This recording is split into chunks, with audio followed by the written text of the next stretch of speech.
जय हिंद दोस्तों, स्वागत है आप सभी का आपके अपने YouTube चैनल जयपुर पे। तो आज के इस वीडियो में हम लोग क्लास 11 का हिंदी कोर का पहला वीडियो यानी कि पहला चैप्टर को डिस्कस करने वाले हैं, जो कि आपके अर्धवार्षिक परीक्षा और SA1 एग्ज़ाम के लिए इम्पॉर्टेंट होगा। तो चलिए शुरू करते हैं। यदि आप हमारे चैनल पे पहली बार आएँ तो सब्सक्राइब करके घंटी वाले आइकन को जरूर प्रेस कर लीजिए, ताकि आने वाली हर एक वीडियो का नोटिफिकेशन आपके मोबाइल पर जाता रहे। सबसे पहले सवाल में आपसे कहा गया है कि हिंदी साहित्य के इतिहास में कबीर कौन से काल के संत के कवि थे। ये काफ़ी अच्छा सवाल है, एग्ज़ाम में पूछेगा। तो ये भक्ति काल के जो थे, ठीक है। कबीर कौन सी काव्य धारा के कवि थे। अब कबीर जो थे वो कौन सी काव्य धारा के कवि थे, तो निर्गुण भक्ति, याद रखिएगा, निर्गुण भक्ति के काव्य धारा के कवि थे। कबीर की प्रतिनिधि रचना का क्या नाम है, तो कबीर की जो प्रतिनिधि रचना का नाम है वो है बीजक। क्या है? बीजक है। कबीर के काव्य की भाषा क्या है, तो कबीर के जो काव्य है उसकी जो भाषा है वो सदुकड़ी भाषा है। याद रखिएगा, सदुकड़ी भाषा। कबीर का जन्म कहाँ माना जाता है, तो कबीर का जो जन्म माना जाता है वो काशी में माना जाता है। मोस्ट इम्पॉर्टेंट रहेगा आपके एग्ज़ाम के लिए। चलिए अगले सवाल पे आते हैं। अगला सवाल है हमारा कि कबीर दास किस परंपरा के कवि थे। तो कबीर दास जो थे वो संत परंपरा के कवि थे। कबीर के माता पिता का नाम क्या था, तो कबीर के जो माता पिता थे उसका नाम था नीमा और नीरू। क्या नाम था? नीमा और नीरू। कबीर दास की मृत्यु कहाँ हुई थी, तो कबीर दास की जो मृत्यु हो गई थी वो मगहर में हुई थी। याद रखिएगा। नेक्स्ट है आपका, कबीर किस शाखा के कवि थे। कबीर जो थे वो किस शाखा के कवि थे, तो वो जो थे आपका ज्ञान श्रेय शाखा के कवि थे। कबीर के पदों का संग्रह किस पुस्तक में मिलता है, तो कबीर के पदों का जो संग्रह मिलता है वो बीजक पुस्तक में मिलता है। नेक्स्ट है आपका कि कबीर के गुरु का क्या नाम था, तो कबीर जो थे उनके गुरु का नाम था आपका रामानंद। क्या नाम था? रामानंद नाम था। कबीर को वाणी का डिक्टेटर किसने कहा था, तो कबीर को वाणी का डिक्टेटर कहा था हजारी प्रसाद द्विवेदी ने कहा था। रमैनी किसकी रचना है, तो रमैनी जो रचना है वो आपका कबीर की रचना है। अगला सवाल है हमारा कि कबीरदास की रचना बीजक का संकलन किसने किया था। मोस्ट इंपॉर्टेंट सवाल है, इंपॉर्टेंट रहेगा आपके एग्जाम के लिए, तो धर्मदास ने किया था।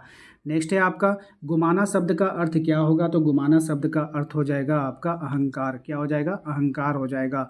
कबीरदास की पत्नी का नाम क्या था, मोस्ट इंपॉर्टेंट रहेगा आपके एग्जाम के लिए, तो लोई। क्या नाम था? लोई नाम था। बन पड़े तो सीधे सीधे नहीं तो दरेरा देकर किसका कहना था, तो ये कहना था कबीर का कहना था। ठीक है। कबीरदास को किस तालाब के किनारे पाया गया था, तो कबीरदास को जो पाया गया था वो लहर तारा तालाब के किनारे पाया गया था। मासी कागज छियो नहीं कलम गही नहीं हाथ, ये पंक्ति किस संत की कवि है, कवि है, तो ये जो है आपका किसका हो जाएगा? कबीरदास जी का हो जाएगा। ठीक है। चलिए नेक्स्ट आते हैं आप लोगों का। अगला सवाल है कि कबीर की भाषा को सदुकड़ी भाषा किसने कहा था, तो ये कहा था आपका आचार्य रामचंद्र शुक्ल ने। क्वेश्चन नंबर 21 में आपसे कहा जा रहा है कि कुम्हार कितने प्रकार की मिट्टी को मिलाकर बर्तन का निर्माण करता है, तो कुम्हार जो मिट्टी के बर्तन का निर्माण करेगा वो एक प्रकार की मिट्टी को मिलाकर बर्तन का निर्माण करेगा। एक एक खाक गड़े सब भांडे एक एक कोहरा साना, इस पंक्ति में कोहरा शब्द का क्या अर्थ होता है, तो इस पंक्ति में जो कोहरा शब्द का अर्थ होता है वो हो जाएगा आपका कुम्हार। कोहरा का अर्थ क्या हो जाएगा? कुम्हार से लिया जाएगा। ठीक है। चलिए अगले सवाल पे आते हैं। अगला है कि कबीरदास जी ने प्रकृति के किन किन रूपों को एकाकर करना चाहा है, तो उन्होंने जो करना चाहा है पानी और हवा को। किसको करना चाहा है? पानी और हवा को। कबीरदास जी के अनुसार जो लोग ईश्वर को अलग अलग मानते हैं वो किस जगह के अधिकारी हैं, तो वो जो है नर्क के अधिकारी हैं। ऑप्शन खो हो जाएगा। दोजक का अर्थ क्या होता है, तो दोजक का जो अर्थ होता है नर्क होता है। ठीक है। हम तो एक एक करी जाना में कौन सा अलंकार है, तो इसमें जो अलंकार हुआ है यमंग अलंकार हुआ है।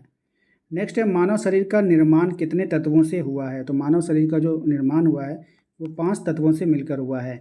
जैसे बाढ़ी काष्ठ ही काटे में, बाढ़ी का क्या अर्थ है, तो बाढ़ी का यहाँ पे अर्थ हो जाएगा बढ़ई। ठीक है। काष्ठ ही काटे में अलंकार क्या होगा, तो ये हो जाएगा आपका अनुप्रास अलंकार। नेक्स्ट है आपका, सरूपे सोई में कौन सा अलंकार है, सरूपे सोई में जो है अनुप्रास अलंकार है। तो आशा करते हैं आप लोगों को आज का ये वीडियो पसंद किया होगा आप लोगों ने काफ़ी अच्छा। तो वीडियो को लाइक कर लीजिएगा, चैनल को सब्सक्राइब कर लीजिएगा। और आज के इस वीडियो को सपोर्ट किया था तनु ने, अनु ने, मिथुन ने, निशा ने, आयुष ने, अंजलि ने, माहिरा ने, पायल ने, कोमल ने, साहिल ने, मानिया ने, प्रिंस ने, निखत ने। आप भी यदि हमारे वीडियो को सपोर्ट करना चाहते हो और हमारे चैनल को, तो प्लीज़ वीडियो को लाइक करके और कमेंट बॉक्स में अपना नाम और अपने शहर का नाम जरूर टाइप करें। मिलते हैं अगले वीडियो में। Thank you.